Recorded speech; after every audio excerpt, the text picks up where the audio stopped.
জাতীয় ঐকমত্য কমিশন শেষ সময়ে অনৈক্যের সুপারিশ করেছে বলে মন্তব্য করেছেন বিএনপির স্থায়ী কমিটির সদস্য সালাউদ্দিন আহমেদ।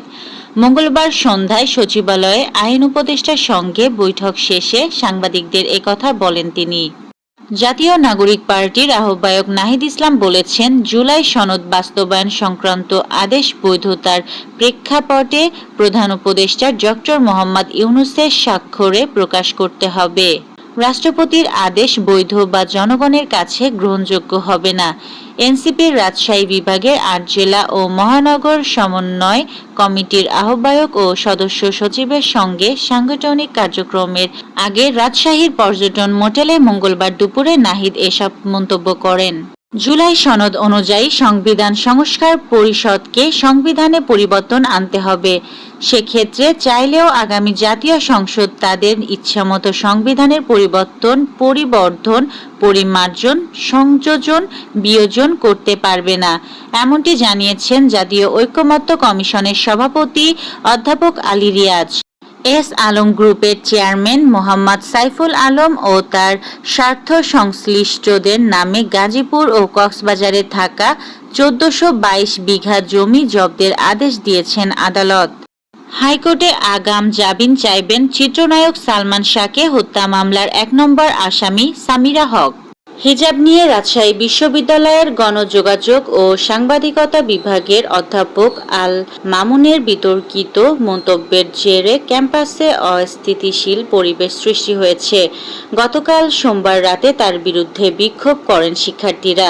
এরই মধ্যে ক্ষমা চেয়ে সামাজিক যোগাযোগ মাধ্যম ফেসবুকে পোস্ট করেছেন তিনি। তা সত্ত্বেও তার শাস্তি দাবি করছেন শিক্ষার্থীরা। প্রায় ১৬ বছর আগে খুলনার দৌলতপুর এলাকার পারভেজ হাওলাদার ও সম্পূর্ণা সাহাকে গুলি করে হত্যার ঘটনায় ৭ আসামিকে মৃত্যুদণ্ড দিয়েছেন আদালত।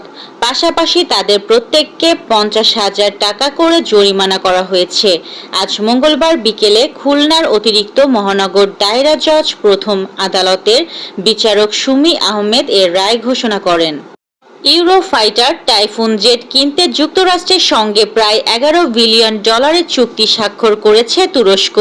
চুক্তির লক্ষ্য ২০টি অত্যাধুনিক ইউরোফাইটার টাইফুন যুদ্ধবিমান তুরস্কের বহরে যুক্ত করা। গাজা উপত্যকায় যুদ্ধবিরতির মধ্যেও থামেনি দখলদার ইসরায়েলের সহিংসতা। মঙ্গলবার ২৮ অক্টোবর ভোরে পশ্চিম তীরের জেনেনিনের কাফরকুদ গ্রামে ইসরায়েলি বিমান বাহিনীর হামলায় অন্তত ৩ ফিলিস্তিনি নিহত হয়েছেন। যুক্তরাজ্য ভিত্তিক গণমাধ্যম মিডল ইস্ট আই এক প্রতিবেদনে এ তথ্য জানিয়েছে। বরিশাল বিভাগকে কাল অনায়াসে হারিয়েছে খুলনা বিভাগ। আজ রাজশাহী বিভাগের বিপক্ষে চট্টগ্রাম বিভাগও বড় জয় পেল।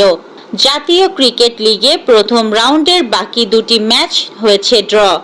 অভিষিক্ত ময়মনসিংহ বিভাগ সিলেট বিভাগের বিপক্ষে এবং ঢাকা বিভাগ রংপুর বিভাগের বিপক্ষে পয়েন্ট ভাগাভাগি করে মাঠ ছেড়েছে। ফাহাদ রহমানের জন্য দাবা বিশ্বকাপে খেলা নতুন কিছু নয়, তবে মনন রেজা এবারই প্রথম যাচ্ছেন বিশ্বকাপে। ১ নভেম্বর ভারতের গোয়ায় শুরু হতে যাচ্ছে ফিদে দাবা বিশ্বকাপে অংশ নিচ্ছেন বাংলাদেশের 2 তরুণ আন্তর্জাতিক মাস্টার। ফাহাদের এটি ৩য় বিশ্বকাপ, মননের প্রথম। এই ছিল আজকের শীর্ষ সংবাদ। ছিলাম আমি ইয়াসমিন আক্তার, সুরমা টিভি 24।